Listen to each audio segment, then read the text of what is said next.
team of paranormal investigators is on the hunt for one thing: haunted objects.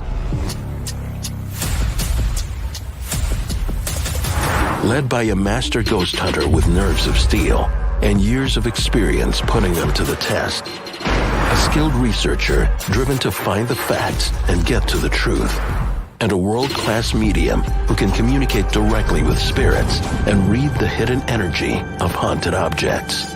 Their traveling roadshow will take them into the heart of evil. They were hanged here. To the most haunted locations. There's something behind you. Where they'll help desperate people terrorized by everyday objects.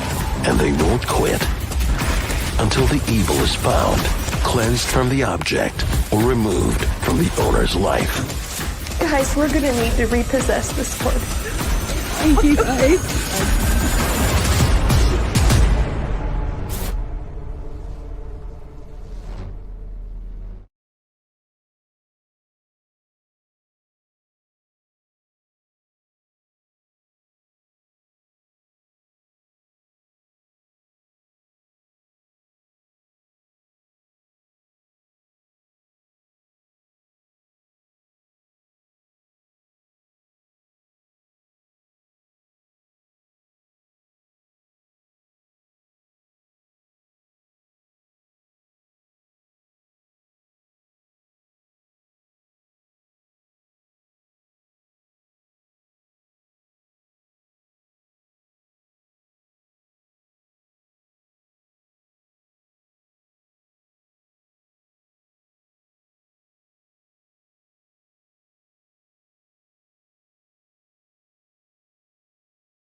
Layers of spiritual activity.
layers of spiritual activity.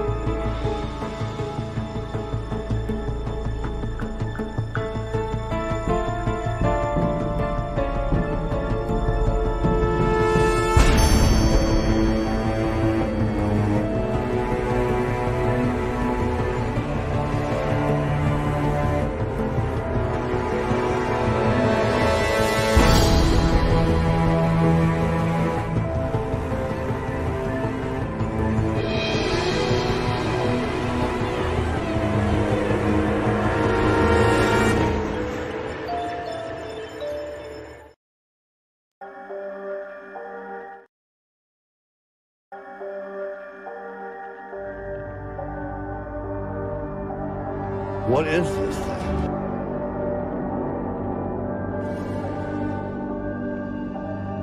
Something from behind me pushed me all the way to the ground.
Hello.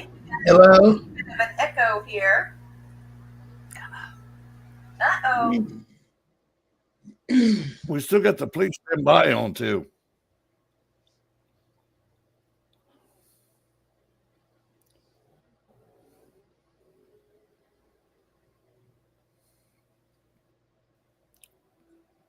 Ah, there we are. There we go. Took you long enough, Gran. You're getting bad in your old age.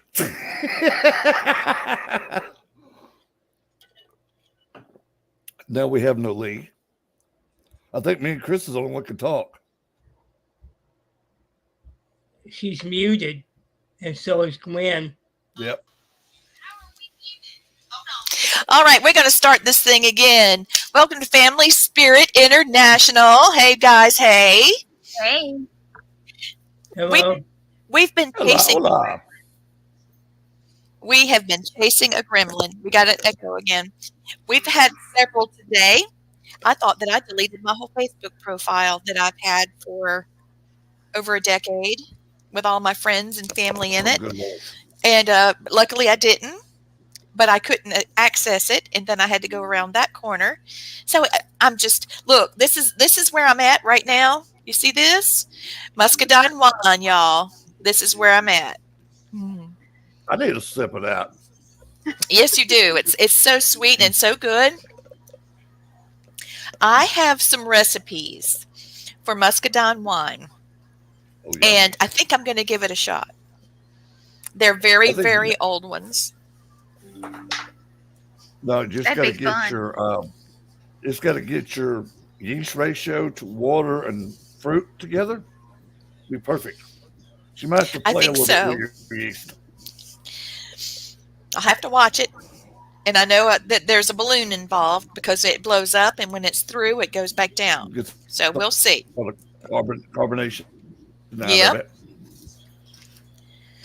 So, you guys get ready for... I did that experiment like 5th grade. Are you serious?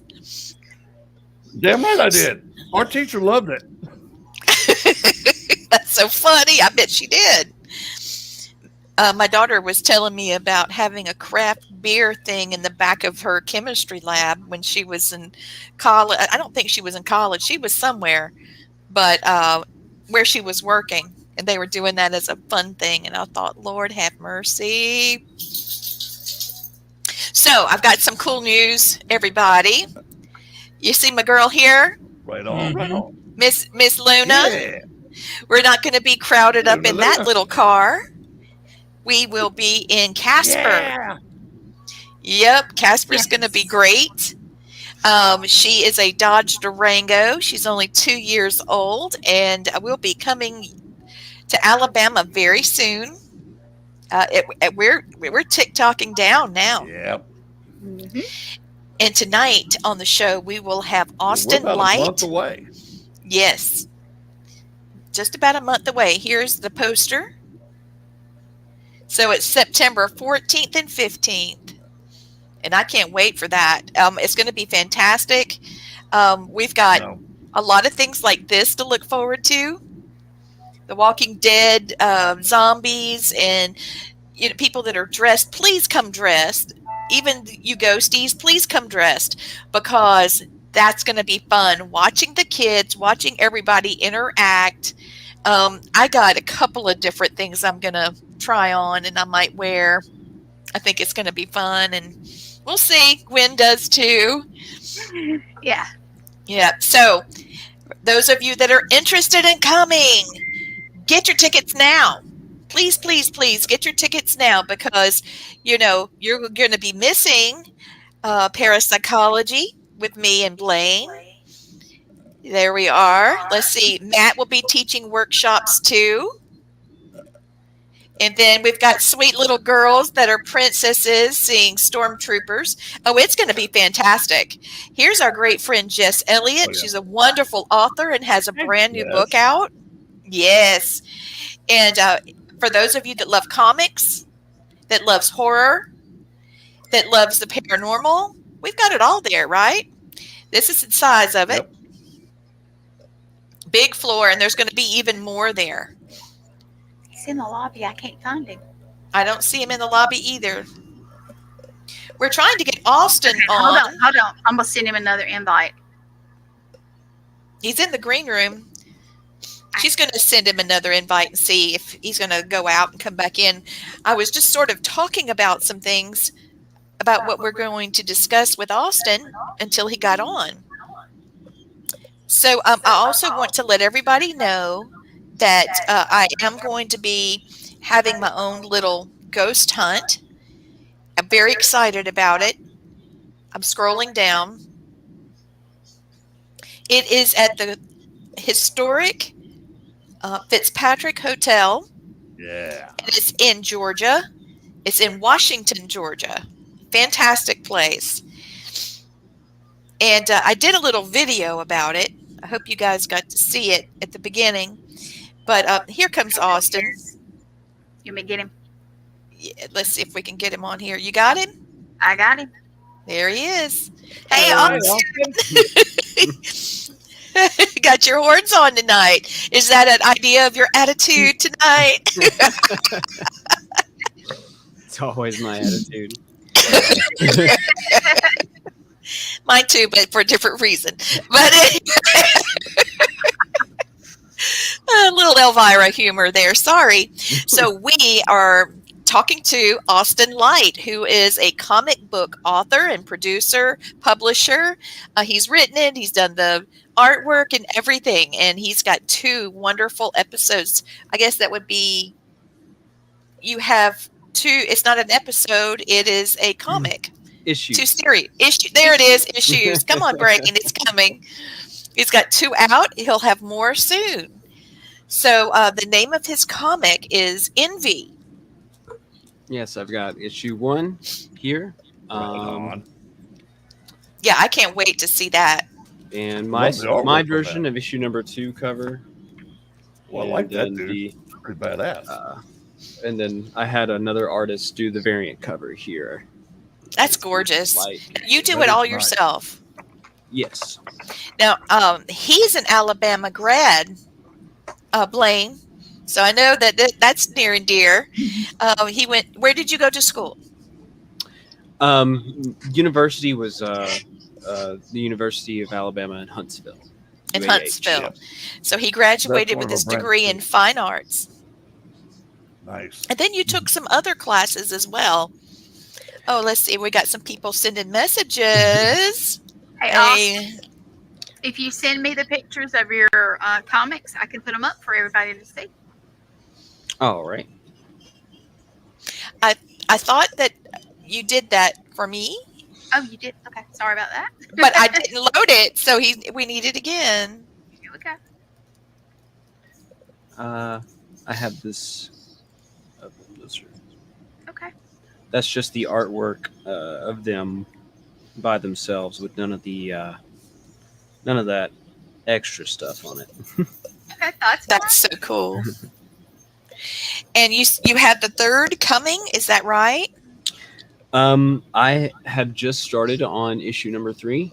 Right on. I've got a few pages in the beginning stages, and I'm really trying to take my time to really figure out how to write, like, because the art kind of comes with it, like, naturally, but the writing, it's best to really, like, plan it out. And with the first 2 issues, I've done enough trial and error to kind of figure out how I write best for what I'm going to try and do with issue number 3. Number 3 is a more streamlined way of writing.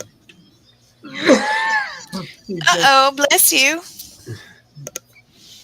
Yeah, dude, I got to get me a pair of them horns like that when you're down in Bama. Because everybody always tells me I'm the devil. And so I always tell them I got a restraining order against me there because I'll just take over the place. Now I just need me some horns to prove it. This is a crown. Nice. I got That's these so off the cute. TikTok shop. Some girl 3D prints them, I think, and then right on. paints them. So They just have That's little nice. Velcro loops on them, so I'm able to put them on any headset that I have. That's pretty badass, dude. Yeah, they're pretty awesome. I enjoy how I like how they came out. They look good.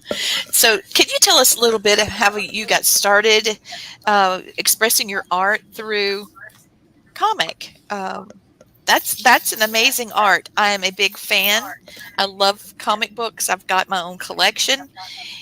I love it. So, how did you get there? Is it something you enjoyed and it just carried on, or? Well, I have always enjoyed doing comics and drawing. Really, I've really gravitated towards telling a story with art. Is like, that's what I really wanted to do. So that kind of naturally put me into comics and like animation. But I didn't really know that for a long time. I had an interest in comics. I always we did projects in third grade. I did it with some of my friends where we would just make up silly, goofy comics, and we really got into it there for a while. And then I took art throughout high school, and then I couldn't make up my mind. Am I going to go into the fitness world and do like physical therapy or something, or am I going to go into the art world and do something along that route? I noticed that you've been into physical therapy and exercise and health. That's awesome. Maybe you could combine the two. That kind of turned into what the goal was. So I went through art, and like I chose that as kind of my path in school. There's some of his beautiful art. Look at that. Wow. Dude, I can't even draw stick man. That's amazing. So the Oh my variant God, cover, Austin. Look at that variant cover is by Adam Caswell. So I want to give him the credit for that one. He did an astounding job. That is the Archangel Michael that he That's has shrouded incredible. in laurels and vines, and then that eyeball is the eyeball on his chest that I have in the comic. So really, really happy with how that turned out. And then that standard cover was my quickly done rendition. I think it's great. Let's see the next one, Gwen. I see it. Oh, that's the only one. Okay. I can send some more stuff. That's I fine. just had not. I just think it's fantastic. Yeah, it is. And so you're going to be selling both of your issues, your comic issues. Mm-hmm. That's awesome. That's great. Issue 1 and issue 2 will be available. Comics Wellspring seems to have done a good job this time. They just messaged me that they've shipped the print order that I've put in. And before, they have notoriously been late, like 2 months out from the order, getting those shipped over. And it not only for me, but Brandon, that was at the Paracon last year, was also a comic creator. He's a writer. He gets his through Comics Wellspring, and he has also had these problems with it. Let me find some images here. I'm like scrambling to kind of think about where they're at. Yeah, I'm going back through some of the information that you sent me.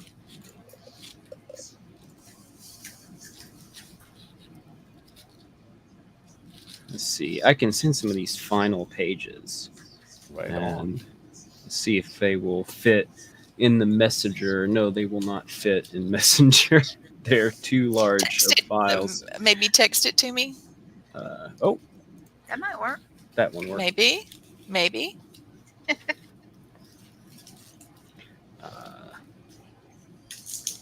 Let's see. Where's that Michael? I don't think he can put it in comments, can he? So let me tell you a bit more about Austin while he's looking for some photos, okay? Because he's given me some information about himself. Wait a minute, I'm scrolling up because I sent him a big thing.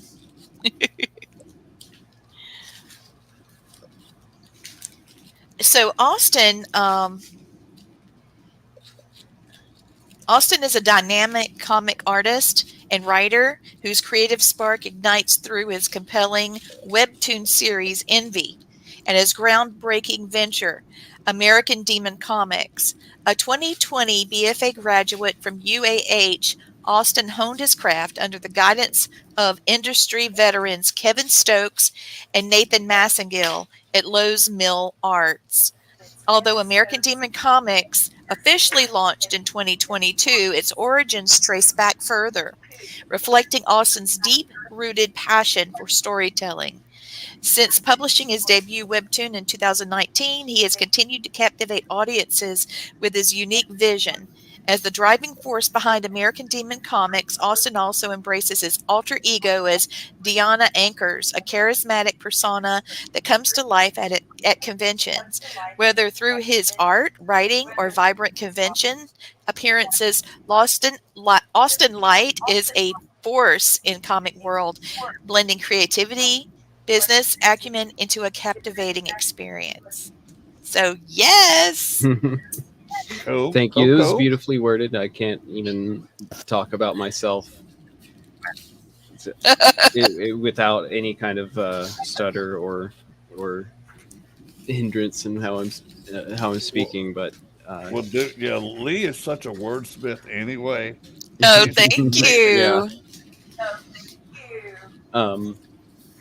But yeah, the with Lowe Mill, that was a really fun time because when I went there, I did not expect these guys to be professional, but like Kevin and Nathan had worked on like Deadpool and Batman. Oh, wow. Entirely, they work independently for the most part, but they had been contracted by Marvel and DC in the past. And Kevin is awesome. He's still over there in Lowe Mill. That was back in 2016 when I took those classes, but I learned so much in like 3 sessions, just an exorbitant amount of I can only imagine. Oh my God. information. I mean, how did he start? I mean, what did he say to start with? Like buckle up, here we go. I mean, what did he say? Well, they hosted these classes in their studio, and they were just kind of like, okay, get some copy paper, get some pencil, and get to work. And so as people just kind of did stuff, each of them would come around the room and just kind of like give a little spiel, like, for the very first timers, they were like, okay, so generally how we do this is, you have copy paper. This is how we kind of proportion things out, and okay, you try this, and then we'll come back to you here in a little bit. I'm going to go to the next person. So that way they were working on like a one-on-one. You started, and then and you had time with them. Yeah, those classes lasted about 3 hours. So they were able to get a lot done with how they constructed that. So it was really good. Excuse me. And then some of the students just wanted to work on their own. They were just happy to be kind of in an environment where if they had a question, they would ask and stuff. But your intensity level was much stronger, wasn't it? Because of yeah. But put some more up for him. One of the exercises that Nathan had me do was draw a hatch line and just draw these straight lines. Just draw about 4 or 5 of them, and then pick another spot, try and do it again, and try and make these lines as straight as possible. And so I started doing that. I filled up an entire page of these like 1-inch marks that were just right close to each other, just testing out how to hatch and do stuff. And he came back to me and was like, "Oh wow, you actually like kept doing it." Wow. you actually kept doing the exercise. Most people kind of do like a portion of the page and quit. I was like, yeah, you told me to do that, so that's what I started doing. That's right. See, a lot of people don't know that I've got a little bit of art in my background, and not only did I do was an artist, but mine was clay. My medium was clay and a watercolor. But I also was a subject because I was taking dance and theater before I went back into business. But I got my degree. But I paid for my textbooks, right? I had to pay for my textbooks posing for art. So I was constantly in these art classes having to be still while I'm just listening to everything that's going on. So I'm really excited to talk to you more about, your method and what you do. Mm-hmm. Yeah, clay was not my friend. I could not do 3D art worth of crap. Well, all over you. So it wasn't like the movie Ghost, and it was so romantic. No, that stuff was everywhere, probably, right? Because it makes you feel weird, Mm-hmm. But I did do paper mache, and in one of my classes, I actually was offered a scholarship, a big scholarship, but I was already on a different scholarship. I would have had to switch horses in the middle of the race, so I didn't. But sure enough, I did a paper mache Japanese dragon, and the head was huge. I mean, completely. I bet it was like maybe 5-6 times my head. But I had something inside, like the foam that was set on top, and I had that long train, and I painted it with sponge to make sure all the details for the scales were in there. Oh my God, I had so much fun doing it. I totally was immersed in it. It was one of my favorite moments of creativity in what I was doing in college, because I was just crazy for it. Well, that's awesome. And yeah, maybe I should have changed majors. I don't know. Hey, Lee, Yes. you're live on both pages. Oh, thank you, Brandon. You're welcome. Thank you, Brandon. My love. Thank you. Yep. All right. I'm gone. I'm getting out. Thank you, Brandon. My technical problem is finished. Woo! Gremlins are gone. Y'all just don't know. We've been at this for a couple of hours. Yay. StreamYard to fight my honey, man. It wanted to be ugly. Oh my gosh. So I just wanted to give you your good bio.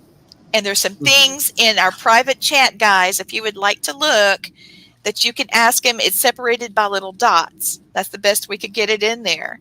So you have an inspiration from Warcraft and Game of Thrones, Breaking Bad, and Wendigoon.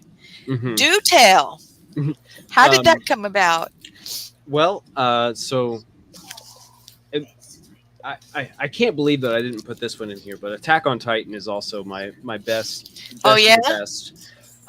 inspiration. So that, I don't know, that really sparked me.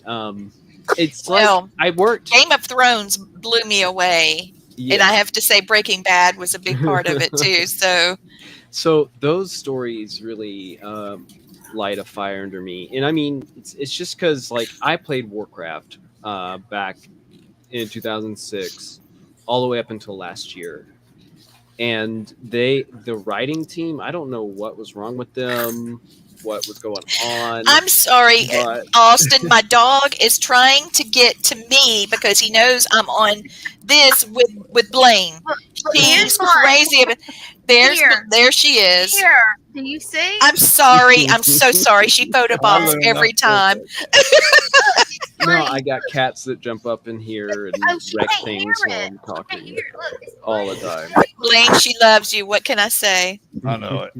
Whenever we showed Luna that Blaine we were together in North Carolina for a ghost hunt, and she saw him and she was like, "Oh my God, oh my God!" And she walked up real slow, and she was like, "Hold me!"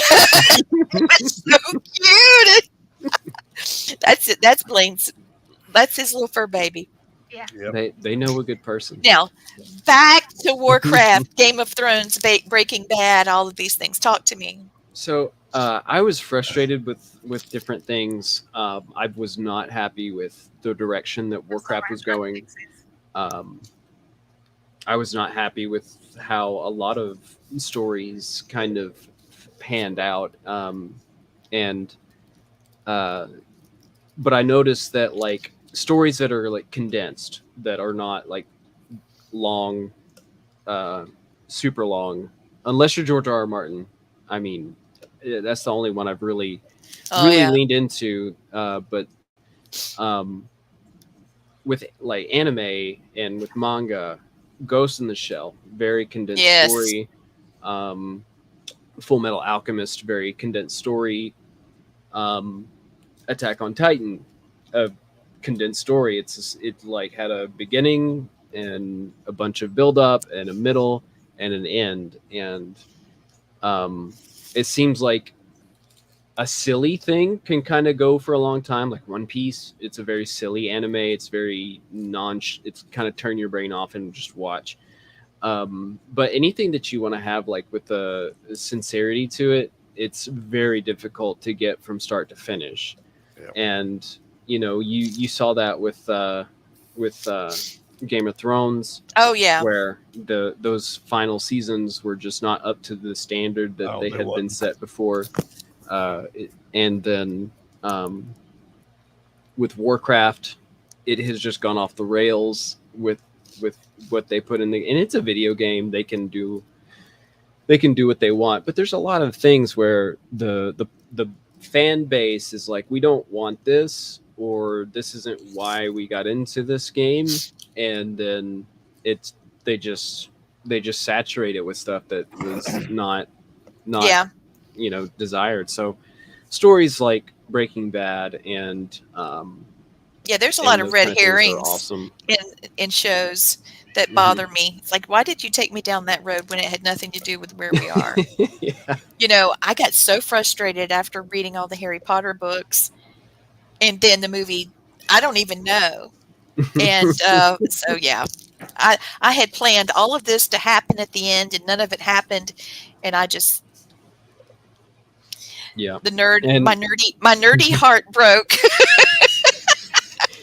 So like for me, I was like, I've always wanted to write stories and tell stories and draw and use my art.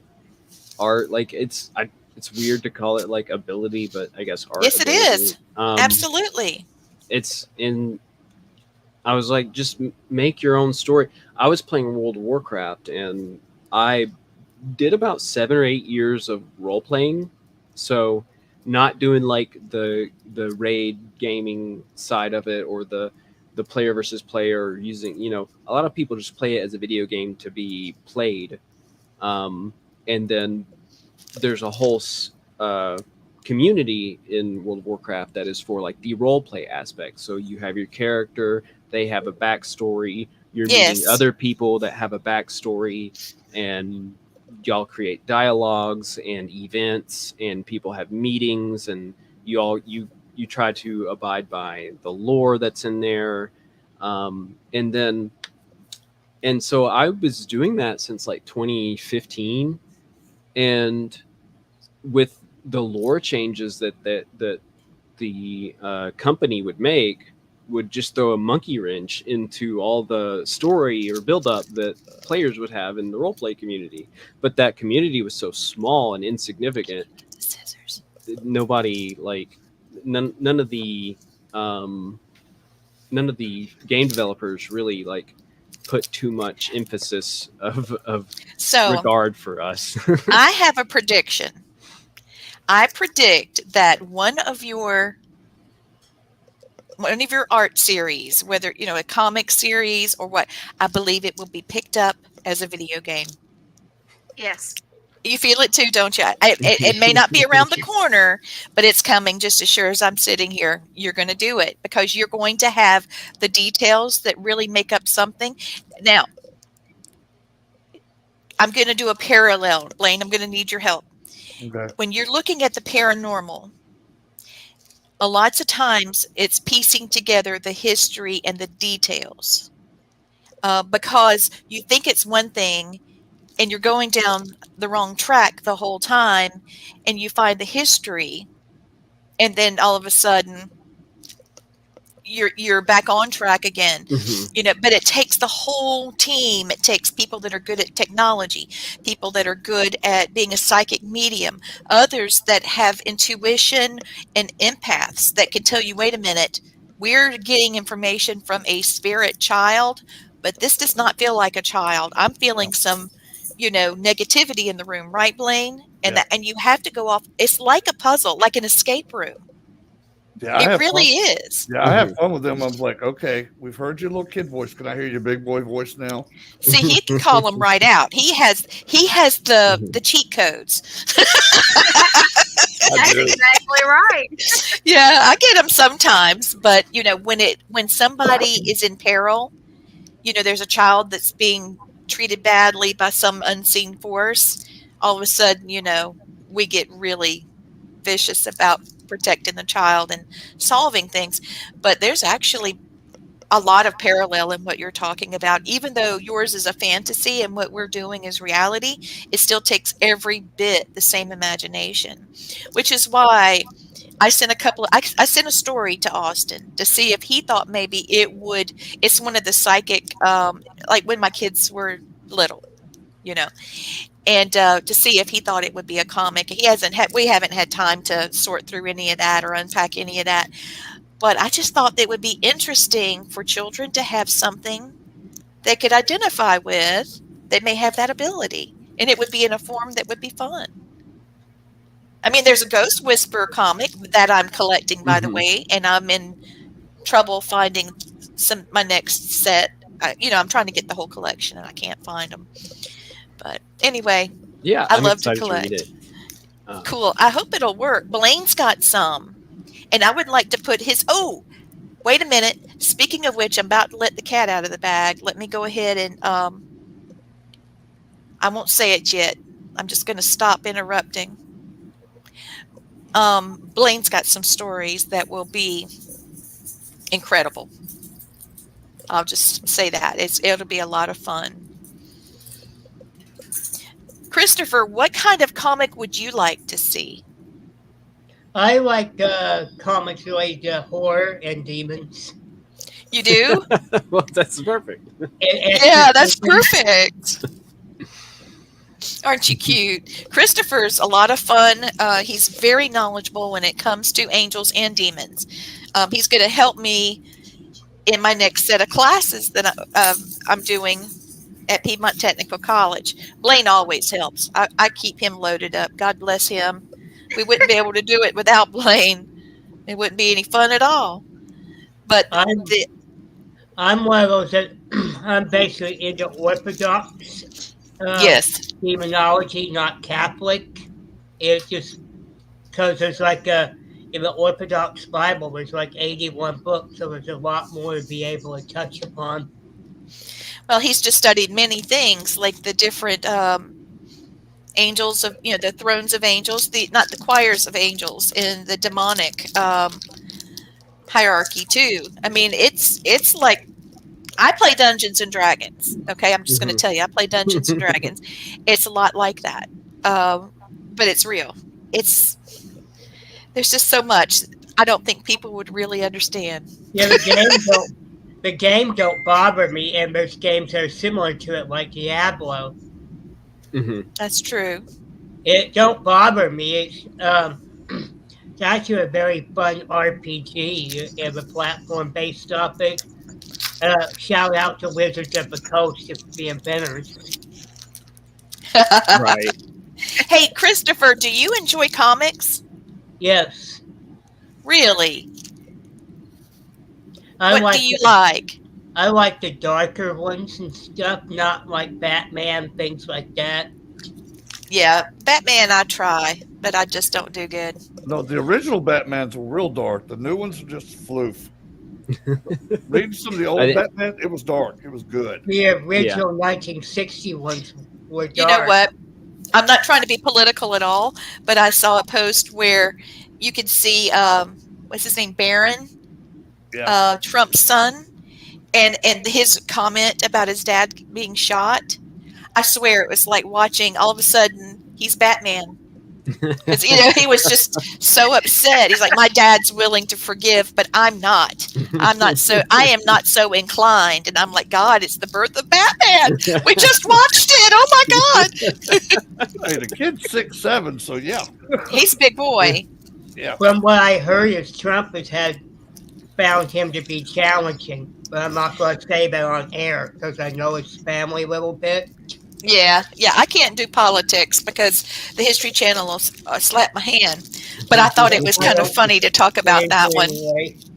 Okay, Blaine, I have an announcement for Mr. Blaine Rohan. Here we go. I'm in trouble again.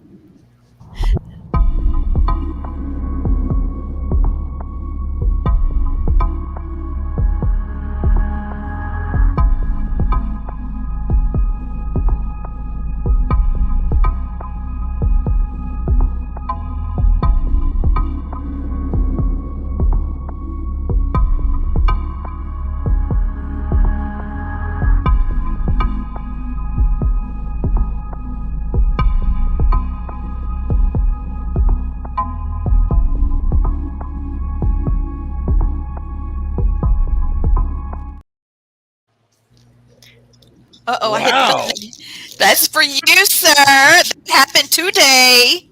Very well done. Congratulations. It was accepted. You know what's funny about that? I used to joke when I do shows. I said, everybody always talked about, you need to write a book. I said, I will write a coloring book, connected dot book. And now I've actually written 2 books, one with Lee and Matt and Mama, and then this one I just wrote now. It was so relieving to do it because I've been wanting to get these stories out there for like ever, man. And so I got to tell my side of everything and lead in some beautiful editing on it, make sure I didn't look like some dumbass off the street. So with a master's degree. Yeah, really. Dumbass with a master's degree. Who thunk it?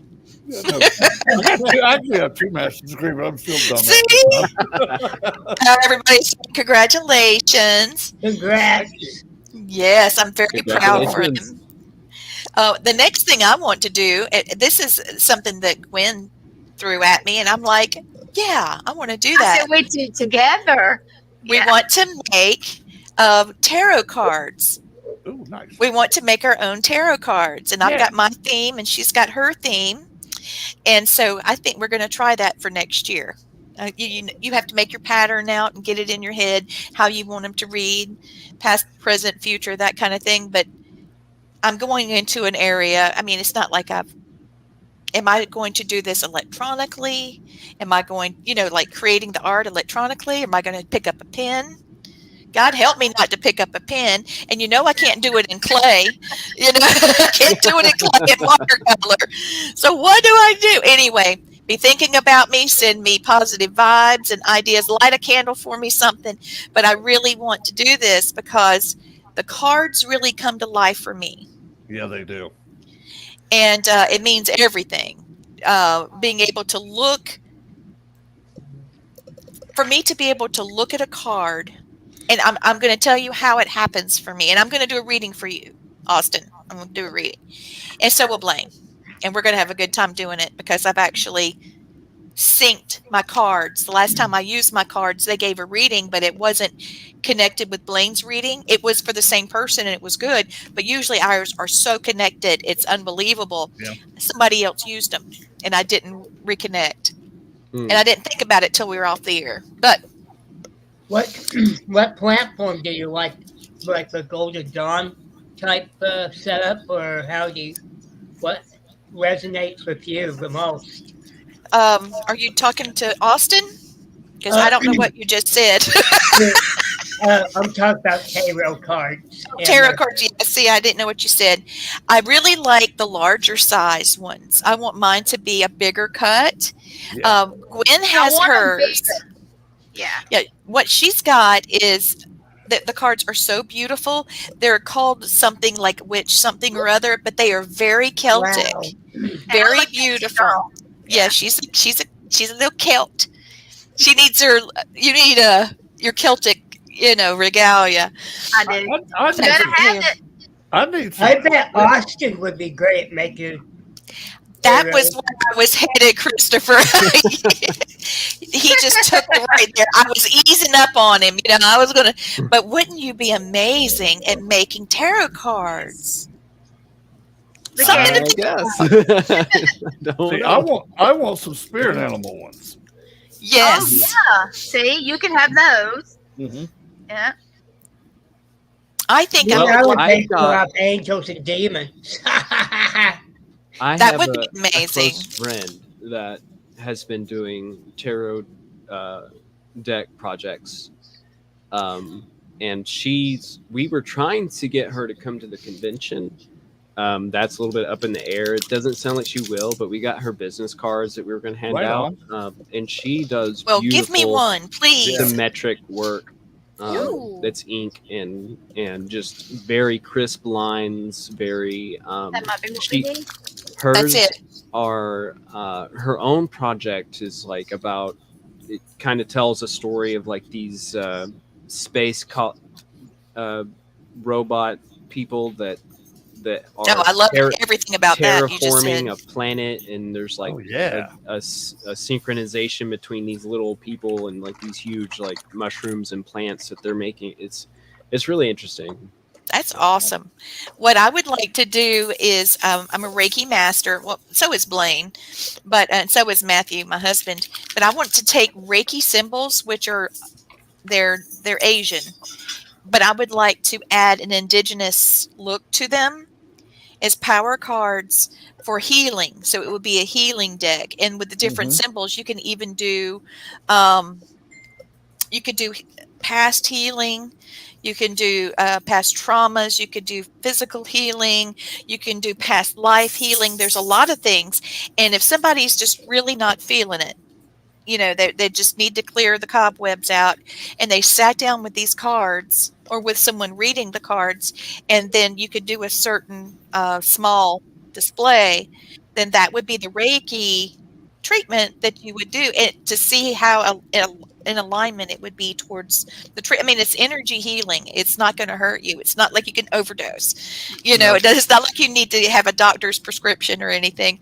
But I feel like it would be something that would challenge the Reiki practitioner, and the person that was getting the reading would be the winner all the way around to have all that type of healing.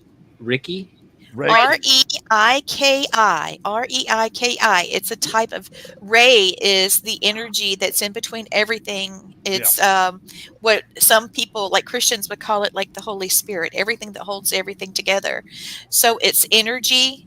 Reiki means all energy. It flows through you.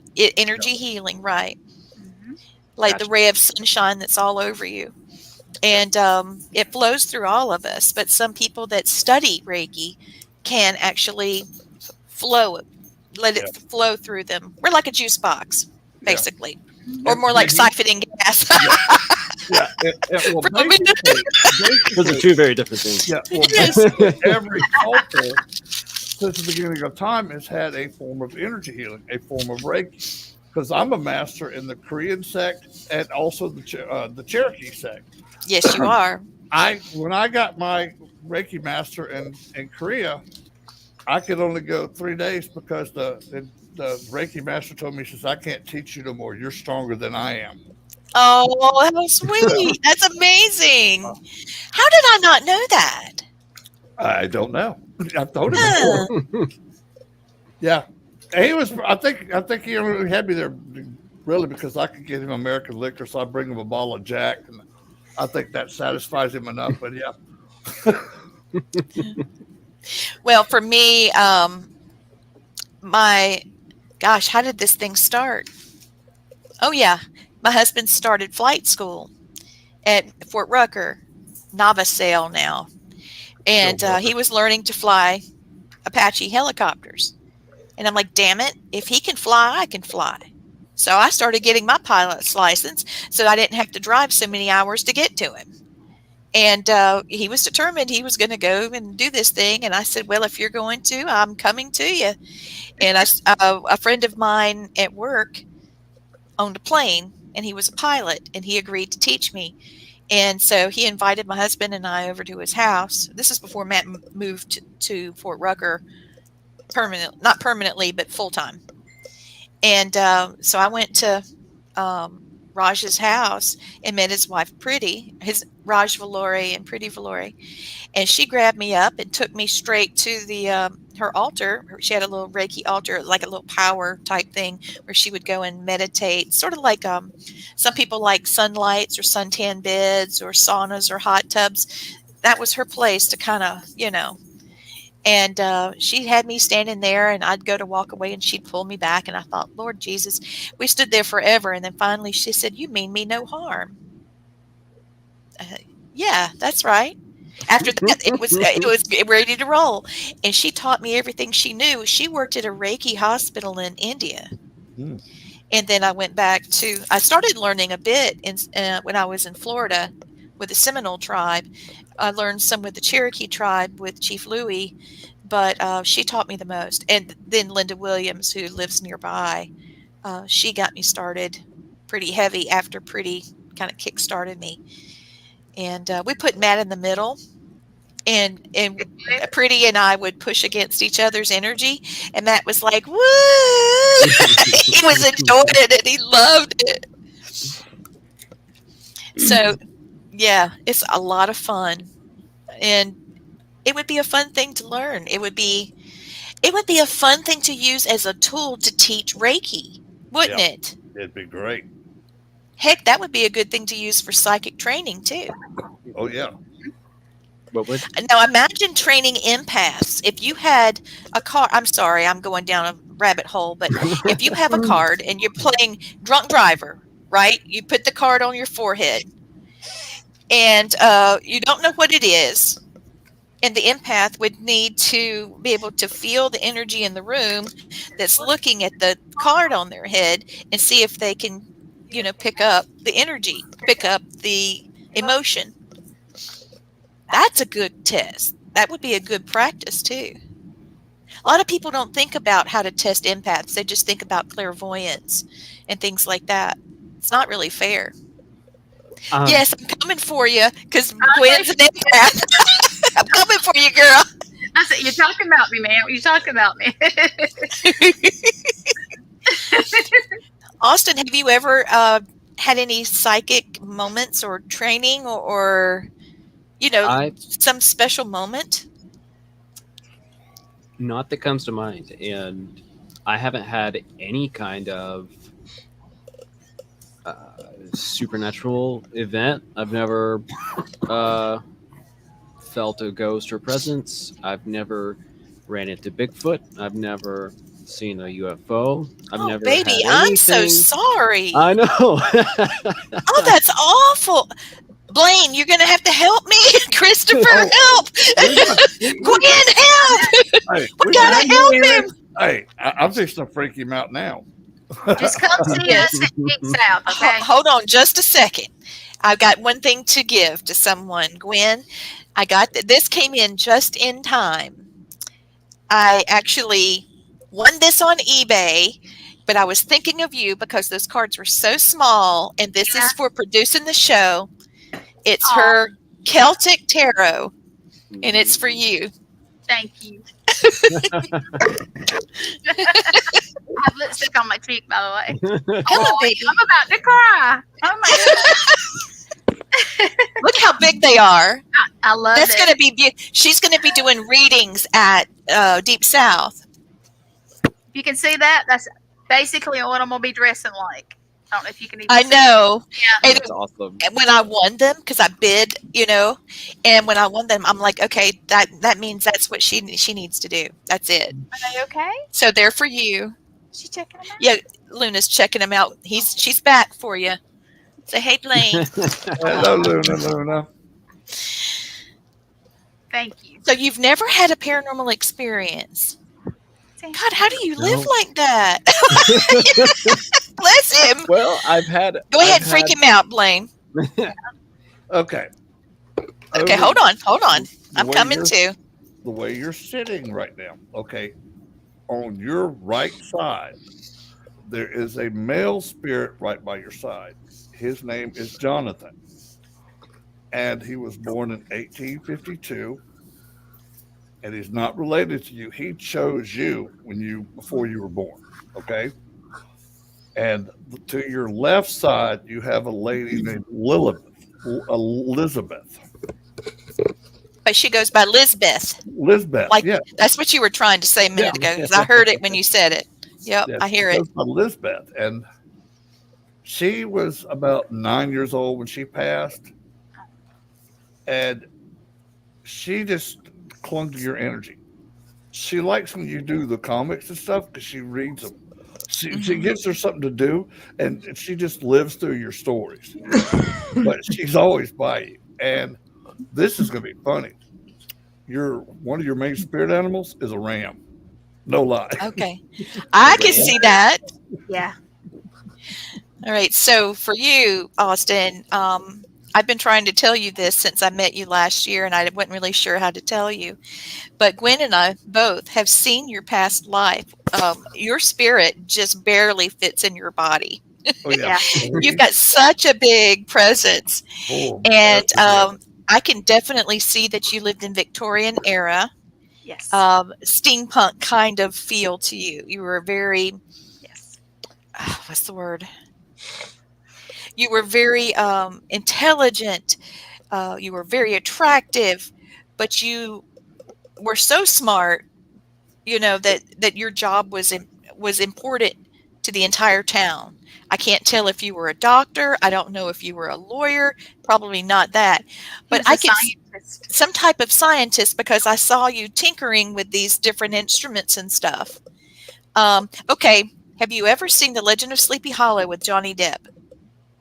I believe so, yes. Okay, his personality with all those things that he had made and everything, that was a lot like you, but not in a comic way. But Okay. it's really interesting how you were able to help people. I did see you even in some forensic science things at the turn of the century like that. That was a big deal. Lee, you want to Say go further forensics? back?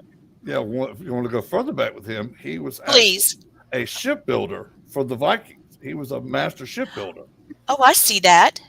And that you also had something to do with the harbors in Rome, that you were a harbor master at one time, that that's you cool. controlled the whole harbor. So that's just one of the few I see going through. I see several of them. I know I saw some sort of, I don't know if it was paint or if it was a tattoo or some sort of adornment type thing, but it was like a sun here on your head, and it was, like painted, but it went around into your hair. I saw it across your neck. That sounds like some kind of priest. You were. I know. Lee, he was a priest of the sun god Ra. Sun god. That's it. We're in Egypt now. That's it. Yeah. That's it. I've seen But it too. he had some sort of weapon. I don't know if it was like an archer type or a spear, but I see this long thing and I see his arm going back. It was a staff. You see a spear? Staff. Yeah. I see a staff. Yeah. That makes sense. Yes. That was like trying to remember somebody's name. It wasn't coming out. Hey, Does any of that resonate with you? I'm sorry, baby. No, you're fine. I was telling him, Austin, come hang out with us. You will see something. You will experience something. Absolutely. I've been telling Stan I got to join you on an investigation sometime. You'll love it. I would love to. You'll love it. I'm bringing a Yeah. bunch of haunted objects, so you can help me watch those. You can bring your table over by us, and we'll be at the party table, and then you can play with the haunted objects. Let's see if you can have a moment there. Won't have to do anything. Just sit at your table, and stuff will happen. Okay. Oh, we have new stuff. We got stuff coming that is Blaine. All the stuff I've had in the past. This is worse than any of it. Love it. The spirit beside me sounds kind of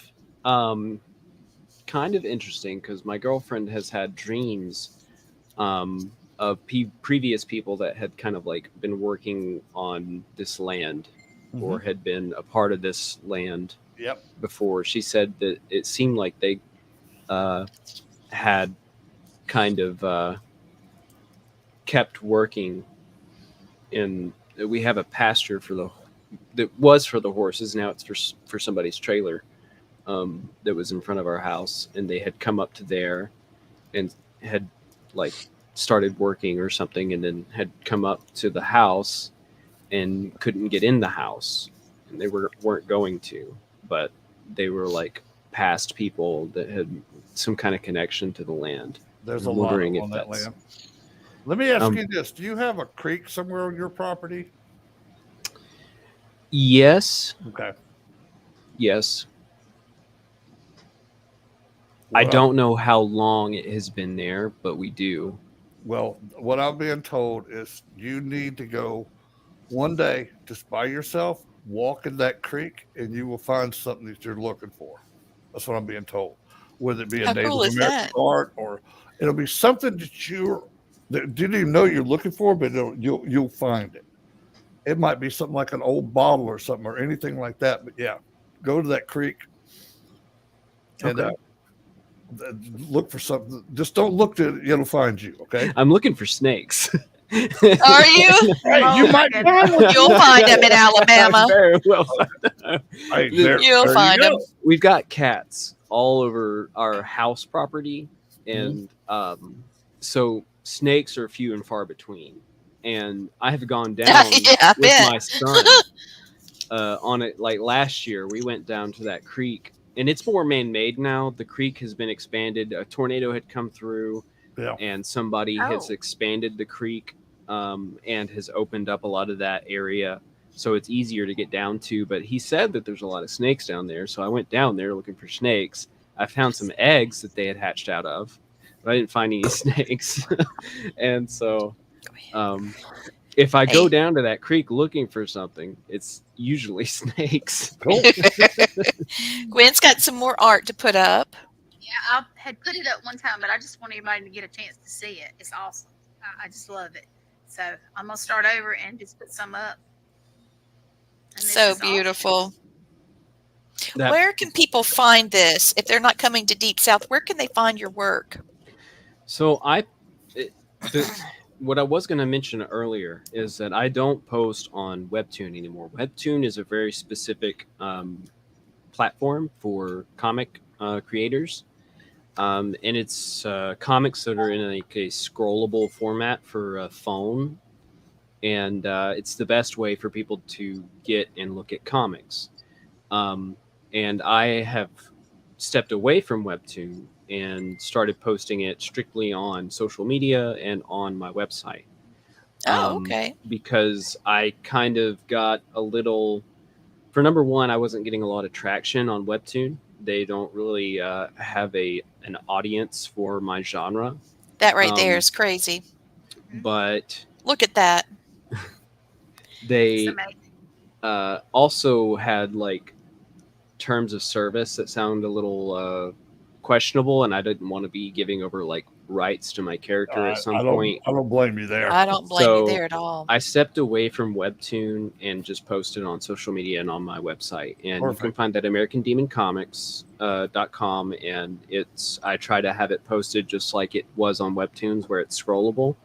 And I will make a page first, and then I take that page and slice it up in a way that is readable as you scroll through it. That way it can also be in print. Right on, man. Pretty cool. Thank you. But yeah, I work in black and white. I'm very inspired by manga and everything. They have it in black and white and in tones. Oh, look at that. Wow. Oh, that's a lot of work. Now, do you sit there and draw each of those, or do you have something that can help you duplicate? Like take a character and do something with it for another frame without having to figure that out. Yes and no. There are ways to copy it. Like if it's like really similar. I could do that. I do everything traditionally still, like, well, not everything, but I start out traditionally, so everything does has to be drawn again. So That's crazy. it's usually would be more work for me to try and configure it, I guess. Now, if I worked only digital, if I only did it on the computer and everything, that would be uh, easier to do. But at the same time, um, I don't know, that just the way that I make characters and faces and everything, it doesn't seem like I've really run into many opportunities that they could just be transferred from one panel to the other panel. Yeah, that sounds like it would. I might get it done once, maybe, but getting it done multiple times, oh my God, that's too much. Oh my Lord. Well, I had to tell myself that, anything anybody makes takes a long time. Like anything that you want to be good at and you want to, put all your passion behind and everything takes time. Writing a book takes time. Um, Making big pieces of art, big paintings, big commissions and stuff like that takes time. Murals take time, and I would just had to kind of come to the realization that if I'm going to do this, I need to start as soon as I'd be like, man, I wish I started 10 years ago. But I need to start, and I need to just do it. Like stop thinking and dreaming about it. Just do it. Do it. Yeah. So Haley's talking about how she's always wanted to learn more about cards, like what we were talking about, Haley Callahan, and she was saying she thought it would be a great idea to do tarot cards. And so now Chelsea says that she's never seen Game of Thrones, and she was thinking it'd be kind of cool to see your comics because her kids would like it if it's got a similar intensity. And Jason Author saying hello, Jason. I'm having to go about it this way because the comments the chat's not running through. Usually I can pop them up, but right now, Gremlins. Yeah. Yeah, that was the gremlin we were chasing, but that's fine. It's For probably everybody who are working on it, if you'll like message me on Facebook or something, I'll pick it up and tell what it's kind of hard to. But man, there's people that are going crazy about the show. Thank you so much for watching. I don't know if you can see this. Get it back, but the hearts and thumbs up are going crazy. So everybody, thank you for watching. Yeah. We are simulcasting through, good God, 10 different venues, social medias. Just on my side, it's over 85,000. And then if you add Blaine's and Christopher's, which if we're not connected on yours, Chris, we're going to have to do that, and Gwen's, and all of this will end up going to Roku, and we've got 500,000 subscribers waiting for us to come back because our bridge went down. Several people had that happen to theirs. So, and if you miss it, you can go back and watch it again.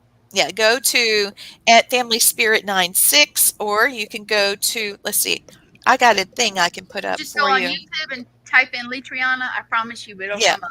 There's also Haunted Syndicate 9462 or at All Access Network Television. And I'm trying to talk Austin and his co-host to come on and do their podcast on our network and let Gwen produce them. I think that would be fun. Please. Yeah, Gwen would love that. Yeah, it's I'm not opposed to it.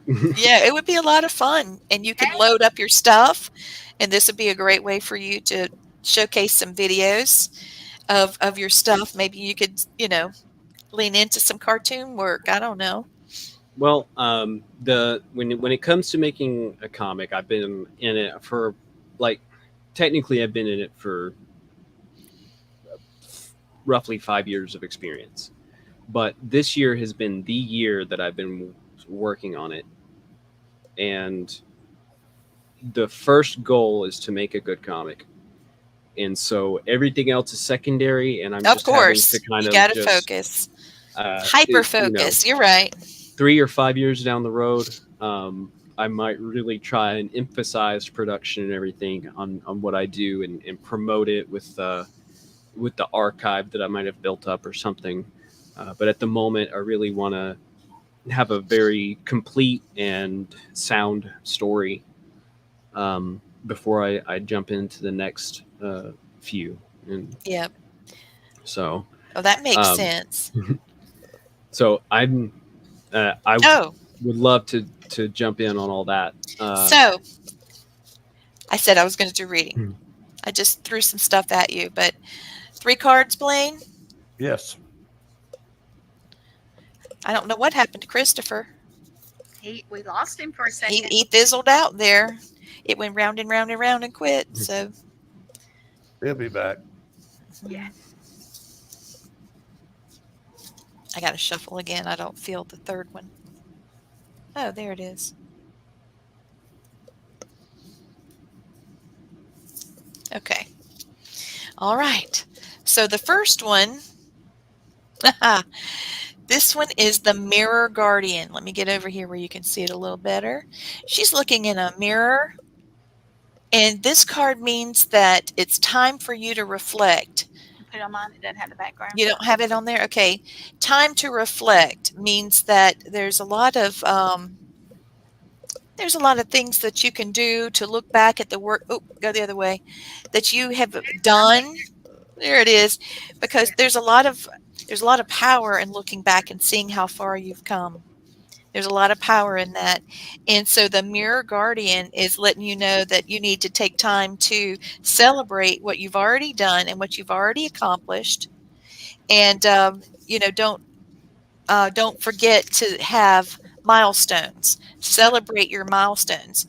The extended message for her is that, oh, look, it's doing good for me. You're a beautiful being who has surmounted so many challenges and expanded in so many ways. Your angels are guiding you to take inventory of your life and to take time to note all of the recent experiences, the challenges that you have overcome, and the strengths you've developed and the lessons you've learned. Your angels want you to reflect on your strengths, in particular, those aspects of yourself that you feel have not been acknowledged by others. Offer yourself approval where it's due, and know that when you give yourself credit, others will be able to as well. Wow, I think that's amazing, because you have overcome and conquered so many things. Very similar to what you were just saying too. You want to hyper focus on what you're doing. So we all want to say congratulations to you on what you've done. Yes. You have Thank killed it, man. Keep doing Awesome what you're job. doing. It's going to get better. It's going to get. You're about to come into a bunch of cool stuff. I'm really looking forward to it. I've already come into a lot of cool stuff. Just even get to be a guest at this at the Paracon is just. Oh yeah, they're going to love you awesome. again. Yeah. Okay, now this one is pretty interesting. I think it has more to do with relationships of all sorts. I like to read the extended message in the book because it's never quite the same. She is absolutely gorgeous, and she's got. Is that a ram? Buffalo. Buffalo. Okay, I just saw a horn, guys. I'm doing my best here, but she is the peacekeeper. Isn't she gorgeous? And Gorgeous. the peacekeeper means that you choose peace and happiness. There, he's back. Welcome back. Like Crash, it said something went wrong and went poof. Yes, it did go poof. We thought he'll be back in a minute. So it's also saying rather than trying to prove a point, just save your energy for when it's important. Yep. And being a peacekeeper also, I think that once you acknowledge how much you have actually, she's going down, I'll just stop. Once you acknowledge how far you've come, you won't feel the need to be right about things in a conversation, because you don't feel like you've been slighted by the people you care about. And that's part of the growing process. I know that there's things that all of us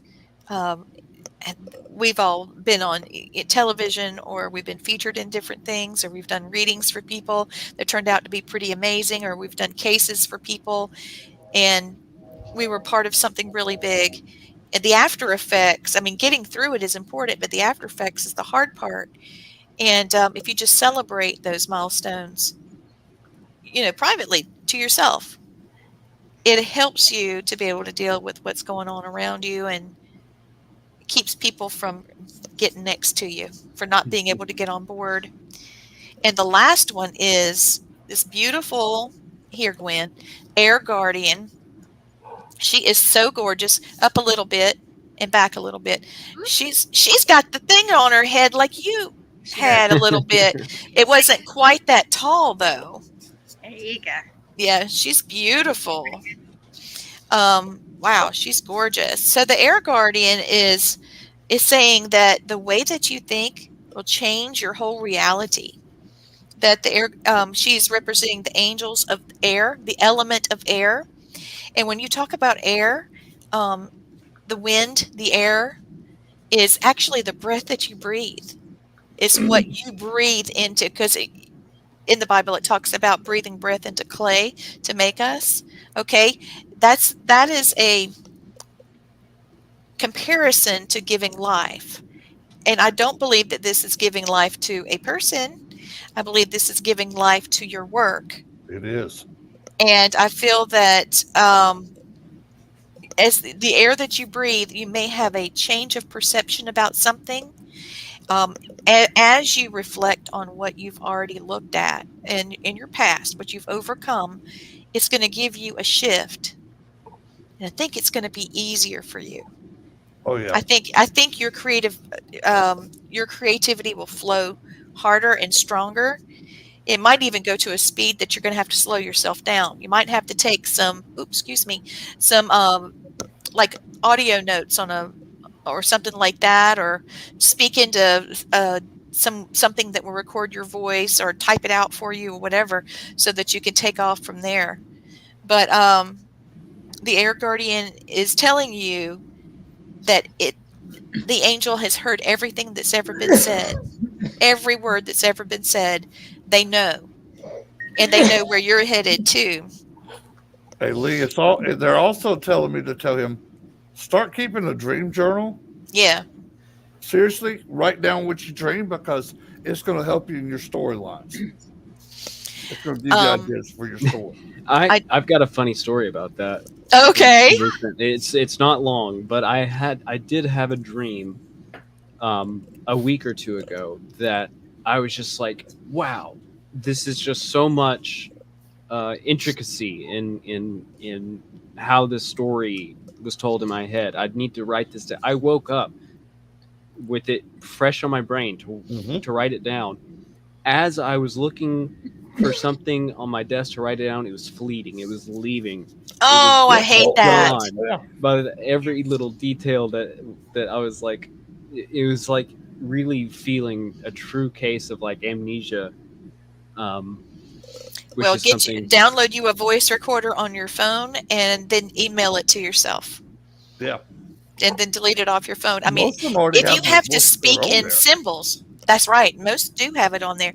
If you have to speak in symbols, first I saw this, red drapes, gold tassels, beautiful gown, move to next room, large goblets. I don't know. Just, do it in a shorthand. Yeah.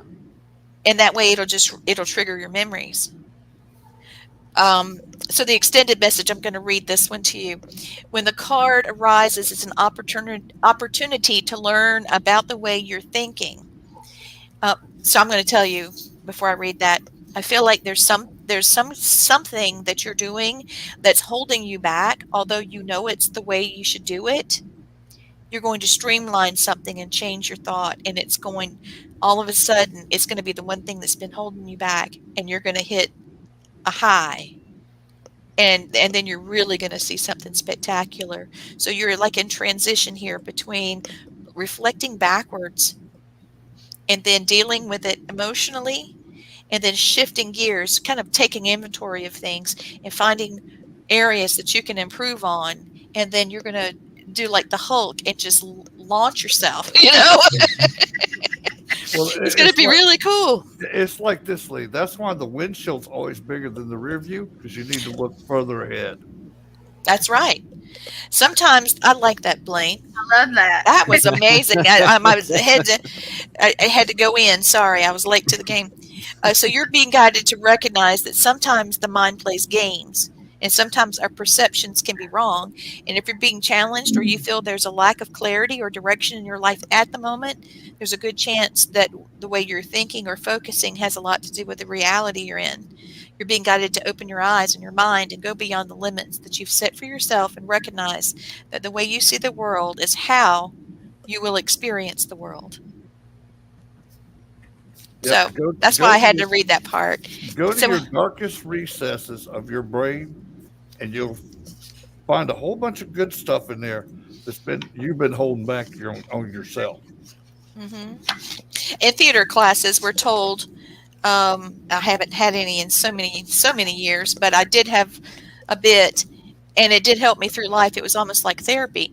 But as I go through things, and I have extreme emotions or complex emotions, I try to remember them because how that made me feel. Because the next time I'm having to feel something like that again, I'll remember what it was like. It's sort of bookmarking it in my mind. I don't know. Mm-hmm. But maybe that'll help. So what do you think? Is this your first reading? I don't know, because you know, I have several other friends. You have your friends that do that? that like to do it, and I don't. And I don't know how. If there's a level to it, you know what I mean? These aren't my normal cards. I usually use my shaman cards, and they really speak to me. They can actually, in my eye, it looks like they move. Yeah, they do move. But I have to put my hand on them. I cleaned up, and now I've hid them from myself. Huh? Yeah, I think they're down here in that basket if you want to look. Hold that for me for a minute. Oh, yeah. Oh, cool. I got a crystal. Beautiful. See if it helps my headache. Wait a minute. I got something that'll help my headache. Here we go. Now I got something. Just a little bit of wine. I don't drink much. I've been working on this for a couple hours, and I've only been sipping along. We had some Japanese wine. Oh, yeah. That was really, really good. Look, go down. Was it sake? No, it was. They had some fruity wines. Look I know down. what you're talking about, yeah. But I'll take those. I got to show you these, Blaine. I haven't opened them yet. I thought we could look at them and feel them together. Right on. Look in there. Yeah. They're not in there. I told you I've hid them from myself. Oh, my head.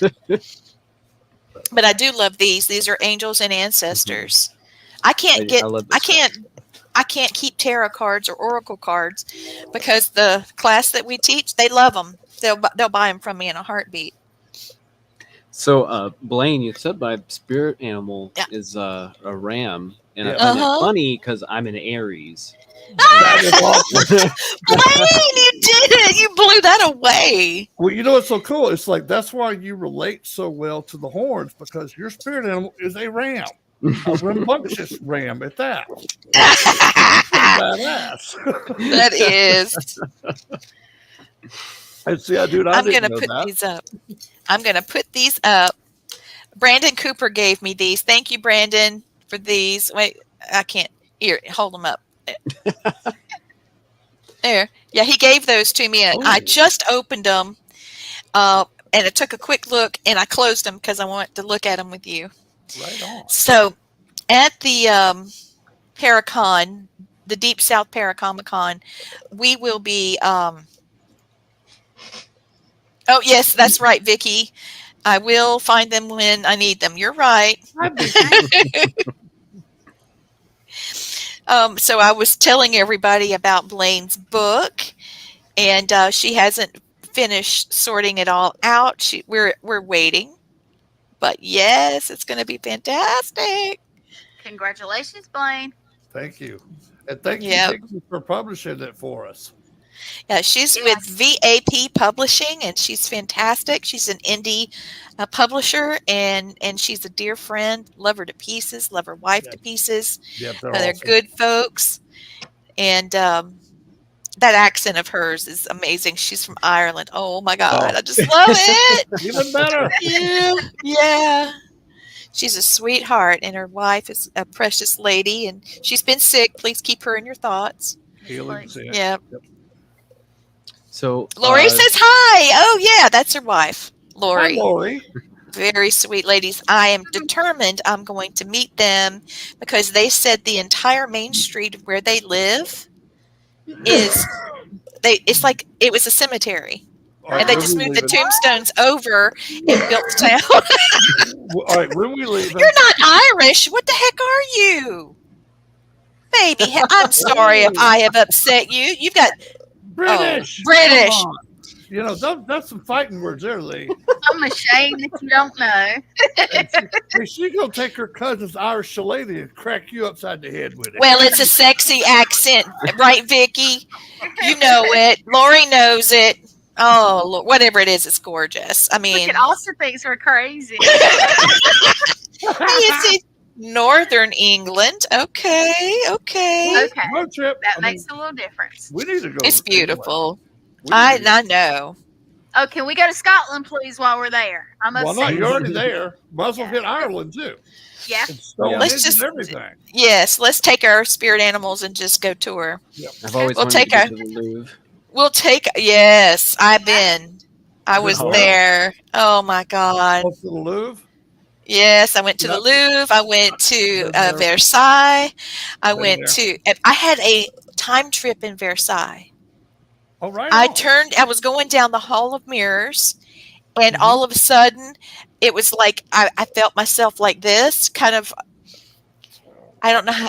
You know when you've had too much to drink and you go to stand up and it's like, oh crap, Yeah. that one moment, and I'm going, oh crap, and I'm like reaching out. The Hall of Mirrors, you think it would be vast, but the people are the size. I mean, a youth bed. It's not quite a toddler bed, but a youth bed was Marie Antoinette's bed. So, the Hall of Mirrors was, cute little hall for us with beautiful gold mirrors all through it. But I had a flip. And I could see people dancing. I could see their dresses. I could hear the music, but the music was kind of going wah wah like that. You got the cool stuff. I got the damn trials at Versailles in World War I and World War II. Oh, I'm so sorry. I had a great time, but right after that, I went to Normandy Beach, and I didn't realize why I was so upset. My grandfather was shot there. Yeah, that place bugged me. I don't know which was worse, there or Auschwitz. Gwen, look what she said. Oh, I don't even want to talk about that. Holy crap! What? Oh, you know what? Get your couch ready. I'm coming, Vicky. It's 90 minutes from the Scottish border, Gwen, on the East Coast. Oh my God! I'm coming to visit. Get your couch ready. Yes. Hey, you need a couch. All I need is a chair to sit in where I go to sleep. We had this talk. That ain't happening. Thank you, Vicky. Yeah, that's going to be so crazy. We should just go. Come on, Christopher. Let's load up and go. Come on, Austin. We can at least do North America. I mean, if we don't get to go to Europe, I'll load up Casper. I have a new Dodge Durango, and it's not brand new, but it's new for us, and we call it Casper. Yes. She's a pretty girl. Yes, she is. She's in Virginia now, Gwen. And I was just telling them, Vicki, I don't know if you heard about your town being built on a cemetery, or there was a town you mentioned to me that was so crazy. We're just going to have Vicki on sometime. Go visit Vicki wherever she is. How about that? Hey, she's we coming, Vicki. Best from the horse's mouth. We coming, Vicki. We coming for you. Lord Almighty. Good tea ready for us and some crumpets, and we'll be there soon.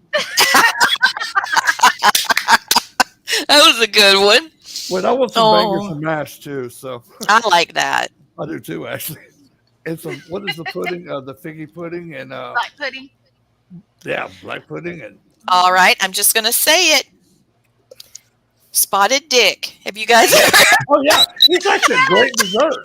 It is Austin actually, needs something. it is actually good. It is so good. It's a lot better than haggis is, though. Oh, that's not my That's thing. no, haggis was pretty nasty. I ate it before, and I was like, "No, y'all can have that." How crazy is that? I know. Well, I would love it. No one laughed though. When I was in England in the military, we actually got people to drink Southern sweet tea because I told Lord! I told them you're doing the tea all wrong. He says you're missing out. He says, "What do you mean, mate?" I said, "Watch this. Let me make you some tea."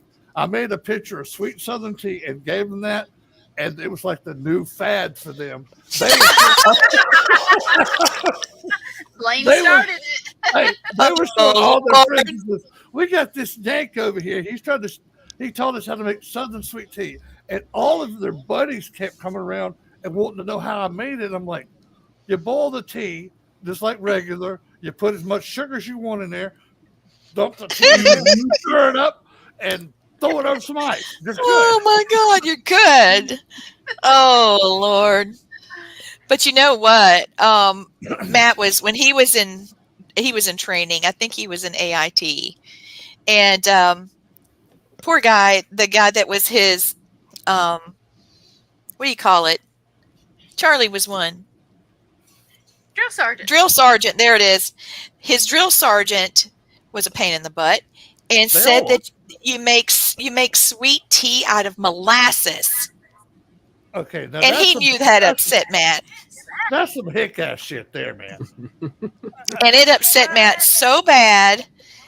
And he said he wanted to correct him, and he knew he was getting under Matt's skin, and he just kept saying it over and over. Yeah, you make your tea with molasses. You can't eat here. You know, you have to have molasses to be able to have your tea and stuff like that. And he called me after it was over, and I was on my way to see him, and he was about to graduate. And he said, "Please come get me before I go to jail," because he would say, "I'm only going as so far as there's sweet tea. I'm not going any further north." Yeah, but molasses goes on biscuits.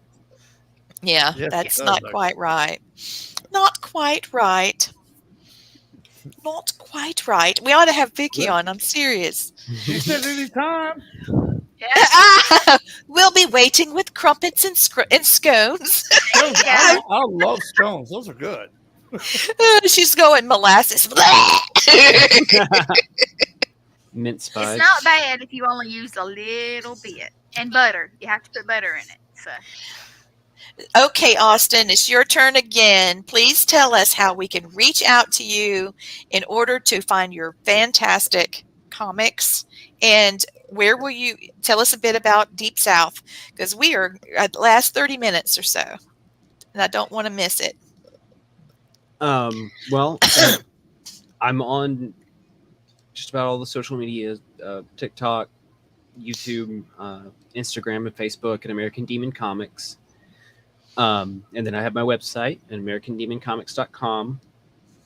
I'm slow to update some of those things, but when issue 3 starts coming out, I'll start updating that.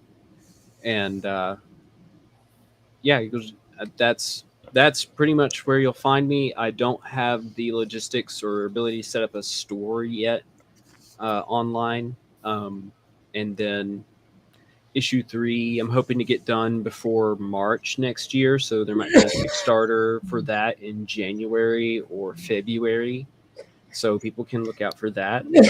But I'll be at the Ozark Convention, the Deep South Paracomic-Con, and I will be a guest. So wherever Stan's going to put me with you guys. And that's okay. I'll come and just drag your table right over there. Okay, and just grab it all the way across the room. Like, hey, Austin, come on, we got a spot for you over here. Come on. There you go. Yeah. Austin, does that look right on the screen? Does that look right? AmericanDemonComics.com. Mm-hmm. I love it. Did y'all want to go into the demons and angels, or Yes. your paranormal Yes. encounters, or I want to know a bit about what you're bringing in to the interview with Jeremy and Jeff. I want to know that too. Oh Lord. Okay, well, Jeff Jeremy Leeper is a Andrew? demonologist. Wait. I've done my research on both of them. I've Okay, listened good, to both good, of them. good. I looked them up and everything, but They I can don't blow know if your I'm- mind I don't know about if I'm their moderating knowledge. them or if I'm just a voice. You're probably of refereeing. questioning. Yeah. No, that's true. We Both know of them are very well. demonologists, right? Yeah, we know both of them real Oh, well, boy. and so yeah, it's gonna be They're fun. adorable guys, but You know, I thought would be cool that just something just came to me from my spirit guide. It says you need to swap an angel character for a demon character just for shits and giggles. You know, like Freaky Friday or something. So have the good goes to evil, evil goes to good. They just flip flop each other. That'd be funny to me. So Vicky said to tell you she's definitely going to check out your comics. Well, I appreciate it. It's Yes. the story is free on AmericanDemonComics.com, and like I said, I make it I make it scrollable, like on your phone. Mhm. And the print versions are a little bit different. When I go to print, I try to make sure that there are shadows where there are shadows, where Right on, man. anything that's not, right, I fix it for print. So the print is always the final version and has everything like ready and finalized in it. And I try to look for typos and lettering issues and stuff like that. Yeah, well, Vicky's going to check it out for you too. She'll let you know if she sees something. She's great. Yeah, Vicky's good. She knows what she's doing.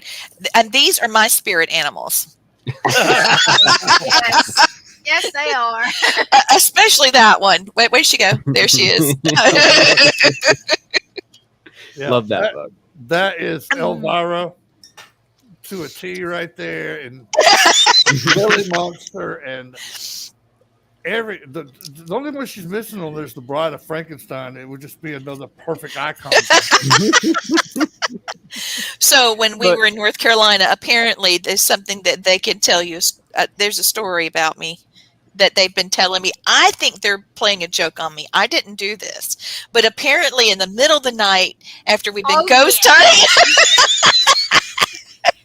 So Blaine's trying to blow up his air mattress. Just tell it. I'm already tongue tangled, but go ahead, Gwen.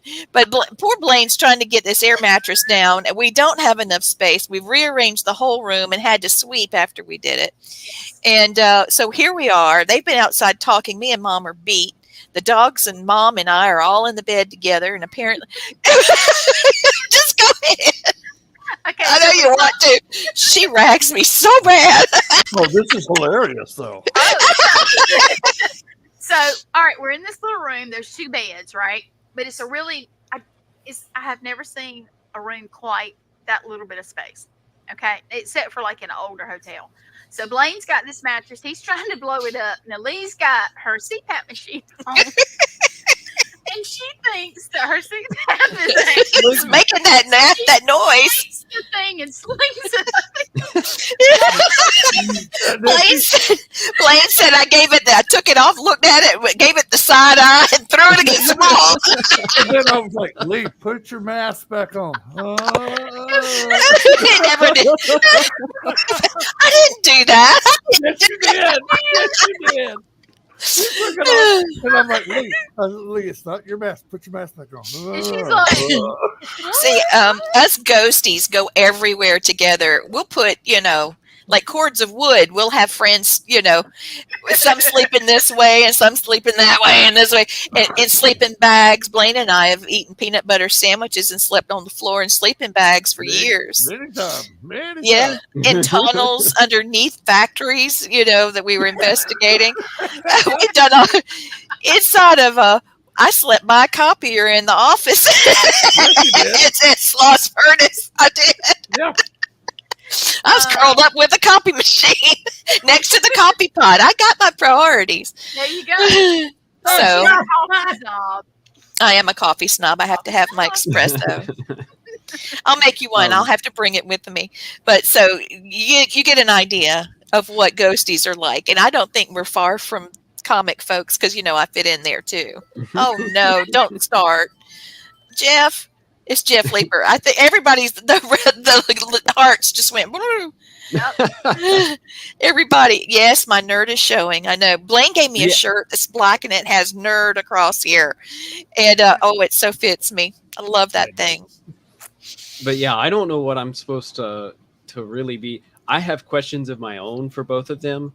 But I don't know if I'm going to be provided with questions to ask both of them. No, they won't give you that. You think about it. Whatever and you then want to ask them, ask them. Make them earn their money. I promise you. I know Jeremy and Jeff real well. So you got to stump them. That's fun. Well, Jeremy can be real passionate about what he's doing. He gets emotionally charged. Jeff is intellectual about it because he's, that's just their way. Right. Well, see, that was the big difference that I noticed when looking at both of them. Is because Jeff goes in and he's like 90% of the time it might not be paranormal, it's just some problem with the house, right something like that. So there's troubleshooting that has to happen, but there's troubleshooting with the client that a lot of people don't know. What kind of medication are they? Do they have a mental problem? Are there electromagnetic fields that are making them hallucinate? Are they having a problem with their medication? What if it's, are they sick? Are they going through a divorce? How old are these people? What's the history of the house? Is it just reoccurring energy or what? So there's a lot. Those are your questions. See, because people don't think about that. This is what I love to give both of them. Ask them what's the difference between a demonic and a psychological Lord experience.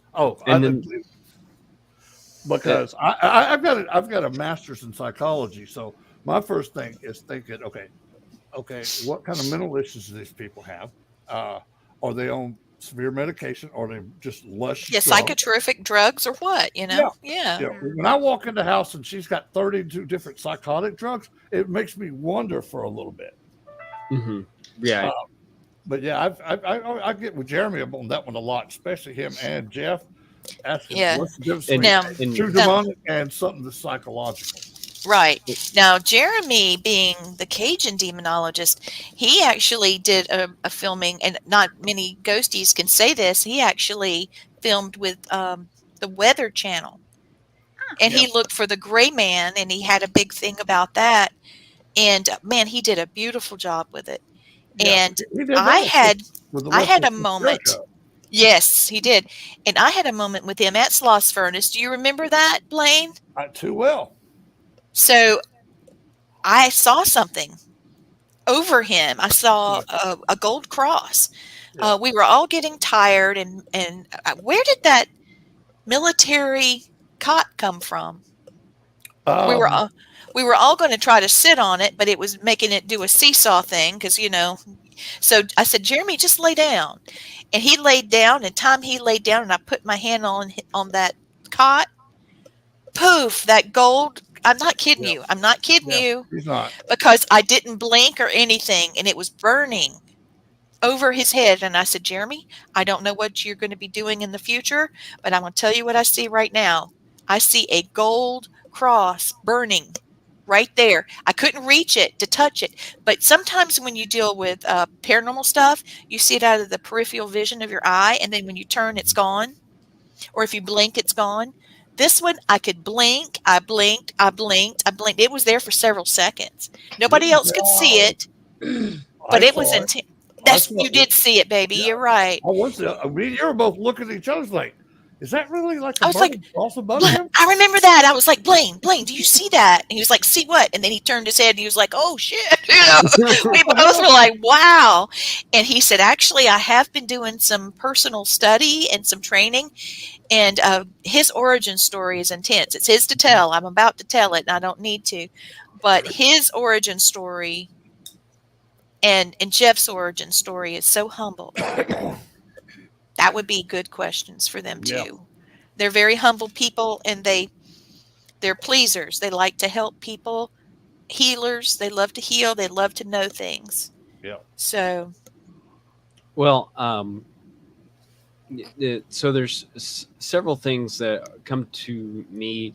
One of them is that the way that Teresa puts it is now both of them. When I looked at, did a little bit of research on both of them, they essentially are the same thing. But she classifies well, Jeff is Catholic. Jeremy. Yeah. Jeff. Jeremy's not. Yeah, Jeremy was a probably Southern Baptist. Is he Yeah. the Yeah, he's like Cajun the Cajun demonologist? Demonologist, and Jeff was the exorcist. But they Yes. both do exorcism, and they Yeah, both have to be in demonology. Right. Now, see, Blaine is actually sanctioned by Blaine and me. The two of us are sanctioned by the Catholic Church to do rites of exorcism. There's very few people that are not Catholic that are sanctioned to be able to do that. Me and Lee are the only pagans that are allowed to do a Catholic ritual. I'm serious. Shaman, not pagan. Shaman. I got both, so. Okay. Whatever. But yeah. But they essentially seem like have the same kind of They do. resume, It's just I guess you could say. the vocabulary for deliverance and for demonology is more Protestant. Exorcist and diabolicals are more that vocabulary goes towards Catholic. Potato. Yeah. And I got my PhD in philosophy, and one of the things that I had to do was study all major religions, and there's demons in every major religion, and the demons of people's cultures can actually affect them. So jinns can affect Muslim. A lot of people were talking about how only Muslim people see them. Well, that's not true if you see Blaine's show. So how are demons and angels of other cultures affecting people that maybe aren't Christian? That would be another topic they don't really get a question from. I actually helped a Christian get a gin out of her home. Well, you're going to be helping me with my classes, sir. I want to go back through the choirs of angels. He helped me teach. I decided to do a little course on angels online for Christmas for free, just because to celebrate. And Christopher stepped in, and he had a lot of very interesting info. Jinn are hard as heck to get rid of. They're nasty really looking. They ugly. They ugly. They are ugly. And the thing is, the tricky thing about them is you don't have a hierarchy of the Christian demonic and angelic orders are. Jinn go by tribes, and the colors signify the tribe. I was actually curious about getting into other demons of different cultures because I want to approach Native American demons in my comic because one of my main characters is going to have a heritage with natives, and he's baby. Right. Now you're talking. I'm going to send you a link to yes, I watch cartoons, but I'll send it to you because it has elementals. It's got different religions. It's got everything in it, and it addresses demons. It's really cool. I can't stop watching it. Demons in Native American culture, Blaine, you can correct me if I'm wrong. You're right. Something that would be interesting too is the damned, which are skinwalkers. Yeah. They basically have a purpose in native religions, like protectors and guardians of property and burial grounds and stuff. It's more I watched this guy on YouTube called Sean Klin, Shadow Productions. He's an Arizona Navajo native, I believe, and he goes into a lot of. He did 4 or 5 videos on skinwalkers, and Nice. it's awesome to hear that from him, Yeah. like from a native, his, because he lives in that like culture, like he just Yeah. lives. They've never really strayed from it, No. so it was really awesome to get that from him. But Yeah. something that I plan on doing is having some crossover from our Western demonological records, like the Goetia, where the Phoenix or Phoenix is in it. And I was curious if that had some method of being or some translation that would have something similar with Native American culture, because that would be the tie-in that's approaching in the comic. A lot of what at least the Cherokee, a lot of what their demonics were they were in the form of animals, but they could take human form as well. And sometimes they'd show them both, where they be animal and human. And a lot of times they would give them their own little space. It's like, okay, this belongs to them. We don't go there. Right. And every now and then it's like, it's out of necessity. Okay, there's where the food is. We got to go in there and hunt. So whatever they killed, they would always leave an offering for that spirit of the woods or the spirit of the forest or whatever you want to call him. But yeah, dude. And what's interesting, and I could tell you exactly what a jinn looks like because I've seen one in Iraq. And the best way I can describe this thing, dude, it had like an egg head. It had these big, goofy looking eyes. It had this little bitty mouth with these real messed up teeth. And probably the thing, I'm guessing he was about 8-9 foot tall. And it didn't look like anything you saw off, Aladdin. No, this thing, Aladdin made that thing look good. It was cute. No, this thing is, dude, it's got this bumpy looking skin. I'm not saying it's scales, but it looks like he's got a bunch of little bumps sticking all over his skin and his face. And the thing, like ostrich skin. Ostrich skin, yeah. And this thing, God, it stunk to high heaven, dude. It smelled like. Well, they eat the flesh of the dead. Yeah, well, this thing smelled like. I don't know if you've ever been to a park or something. They had a porta potty that had been emptied in a while. Multiply that times 10. This is how bad this nasty thing stunk. It was gross. That's horrible. Woo. Yeah, I hope I never have to see another one. And I think it shocked the hell out of him that I saw him and he didn't realize I could see him at first. Then when he realized, I think it pissed him off because like nobody's supposed to see me. How is this guy seeing me? Yeah, that's always a fun thing whenever a spirit that you can see realizes that you can see them. Yeah. Now they see you. Yeah. That's always fun because it's not always, oh, hi, how are you? Sometimes it gets real ugly real quick. Well, sometimes it's like, what? I'll tell you what sometimes it's, it's very over exaggerated too. I've seen it looked at me, jaw drop. And it charged me, and I stood my ground, and it ran right through me, and that pissed him off because my body didn't stop him. I just pushed him on out. Well, he comes from behind me where I couldn't see him and pushes me down to the ground. I stood up. I said, "You really want to do that again?"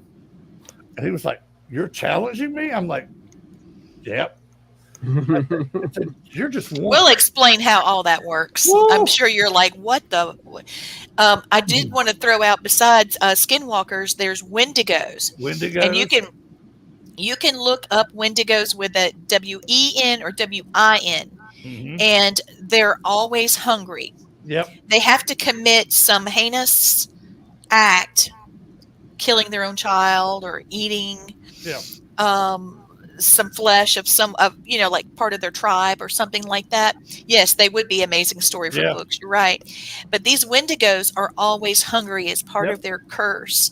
And they are seen as a demon because the hunger is never satisfied.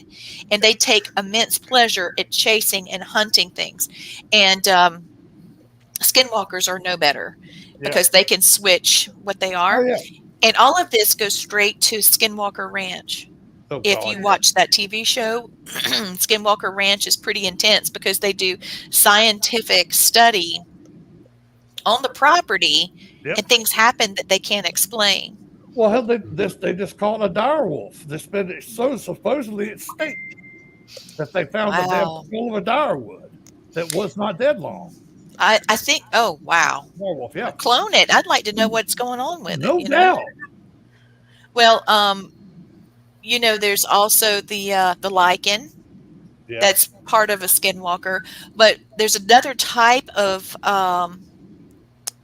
what in the heck was that thing called? It's from ice, because earth, wind, fire, water, but then there's a deviation of water, which is ice. Every element of the earth has its own power according to indigenous culture, but there's always a fact that something can what's the word I'm looking for? It can become a mutant and turn into something very negative. And one of them is the ice demon, and it's considered a Wendigo. Yeah. And it can bring on terrible ice storms that that aren't predicted, and it can kill people that way. And that it is supposed to like suck you dry like a juice box, Like a it's chupacabra? yes. But there's all kinds of demons like the witches. Okay, there's a fire creature called a pugwudgie. Yeah, pugwudgie, yeah. Mm-hmm. Yeah. Those are scary. Yeah, I mean, there's just bunches of stuff that you can pull out and use. Yeah, a pugwudgie can actually form itself from fire and ice and wind and earth at the same time. This thing's just like, what the hell? But mostly it does like the water form, but it can use the other elements as well. It's like, oh, you're pretty fucking cool, huh? One of my inspirations is that I had listed was Wendigo, and he is a YouTuber that goes over a whole plethora of things, but there's a lot of his content aimed towards cryptids, and he did a what's called an iceberg, where it's a video that's kind of cataloging going down what's kind of hidden in a rabbit hole. So like, your top layer is what you see, what's kind of mainstream. So he did like those cryptids, and he just went down in the layers, and the pugwudgie was one of them. Right on, I remember that. Well, I'm going to be teaching the first. It would be the first Tuesday after the Paracon, and the first week that I'll be teaching is on Tuesday and Thursday from 6:30 to 8:30 both days. The first week is about cryptids.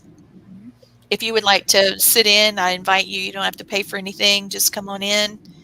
Let me talk to you a little bit about some cryptids, and we have a couple of speakers too. I can bring you in online. That'd be fun. Yeah. Yeah. It's fun. It's a lot of fun. The next week, oh Lord, what's the next one? I don't holistic healing. And then the next week is I'll run the little video I have for it. Then the next one is Angels and Demons, Christopher. Angels and Demons will be the third week. I'll send you the date, okay? All right. And then the fourth week, we're doing applications about paranormal equipment. And then the fifth, no, I'm missing one. Then the psychic study. Yeah. We're going to be doing psychic study, and I've got some new techniques for trying to improve people's ability. Just because you test doesn't mean that you're going to test well. And just because you test well doesn't mean that you're going to be great on an investigation. Yeah. And just because you don't test well doesn't mean you won't do great in an investigation. It's really just getting your mind working. We're going to adjust some of our diet and take certain vitamin supplements that would be recommended to open the pineal gland and the third eye, and see if we can't build up what natural talent that everybody has. We're the only animal on the planet that doesn't follow our own instinct that's given to us. So I'd like to bring that back, and then we'll go into the ghost hunting. And we're ending. If you'd like to come, we are going to meet in Washington, Georgia at the historic Fitzpatrick Hotel. A lady was hung up the street, the first woman in South Carolina to be hung. Georgia. What did I say? South Carolina, Georgia, to be hung. And the town The courthouse was struck by lightning, set the whole main street on fire. So they rebuilt it. Happened again. Same thing. Courthouse got struck. So the last time that last time it happened, it did happen 3 times, but the people that built the hotel decided we're going to push this back and get out of the domino effect of all these buildings catching fire. So they did. Just so happens there was a cemetery back there. So they scooped out people that they could scoop out. Remember, you can't really move people if they're in a wooden coffin because it's going to degrade just like the person. Mm-hmm. So they just built the whole hotel on top of those people. The whole place is haunted. I went there on a Saturday just before lunch, and we went into a room that they can't keep locked. Another one, the television won't stay off. They have to unplug it. That was our room. That's another question that I would be interested in, because I've had different opinions on the relation of ghosts to graveyards, because it doesn't. Some people say it doesn't really quite make sense that if they died somewhere else, that if just because you bury their body somewhere, they're going to be at that body. Okay. And then I've also had the opinion kind of correlated with that is that, well, demons or other entities know that people go looking for spirits in these places and they're looking for a door to open. So they'll go to these graveyards and hope that people looking for spirits or for answers or grievance to open the door for them. Okay, let's all. Oh, I got it too, Blaine. We don't have much time, so I won't cut you off. All right, this is all right. This is what I know. Okay, everything is energy. All right, your energy, everything around you is energy. Everywhere you've ever been, you leave a trace of energy behind. So why not a grave? That's still your vessel. It still has energy to it. It still should be there. Plus, they have the freedom. They're not confined to a physical body like we are. Okay, They can go anywhere they want to. They could be at 4 places at one time if they want to, because they're not solid state body. They're pure energy, so they can break off into several different branches if they want to. You know that whole thing about a Horcrux, like with Harry Potter? I keep bringing that up tonight. It must be my thing. It's not far from the truth, because places that you frequent will have a little bit of your energy there, like Blaine was just explaining. And let's pretend that we're vampires and we're going to live forever in whatever reality or whatever dimension that is. Okay, we're living forever and everything around us is changing. All of a sudden, there's no horse-drawn carriages, there's cars, there's trains, we see things flying. There's just so much of that you can take. Where's one place that doesn't change? A cemetery. Mm-hmm. They go there just to be back where they were, where their roots are. Yeah. But they do go to church. They go to bars. I don't hold a particular opinion. I'm just... No. I've heard that. I think I heard that from Jeremy, actually. Or I think, if I'm not mistaken, when he was on. Well, everybody's got their own right, thing. But I've just known, because we frequent cemeteries a lot, and I've sat down and talked with them, because you'll see. But in cemeteries, lots of times, if they know someone is there to see them, they can feel a pull and they'll come back and talk to you, because it's their home base. It's where they feel the most comfortable. We've had a whole battalion of soldiers that were buried in one place stop and talk to us. It was unbelievable. Yep. Well, I'll be excited to join any of you on. Yeah, we'll see what we can do. Yes. All right, so that's going to be the end of the show. Austin Light, thank you for being on. Let's see. Let me get this comment off so you can throw his. There we go. Everybody that watched, please go to Austin Light's website and show him some love. Be sure to look for him on Facebook or any of his socials and enjoy his beautiful art. And I really want to say that Deep South Paranormal, Paracon, is going to be incredible. Yes. So if you haven't gotten your tickets now, and if you haven't gotten your tickets for my event, for Washington, Georgia, please. It's in November 2nd. You can go get them. So the Native American blessing tonight. May the sun bring you in energy by the day and the moon softly restore you by night. May the rain wash away your worries, and may the breeze blow new strength into your being. And may you walk gently through the world and know its beauty all the days of your life. Thank you for watching Family Spirit International.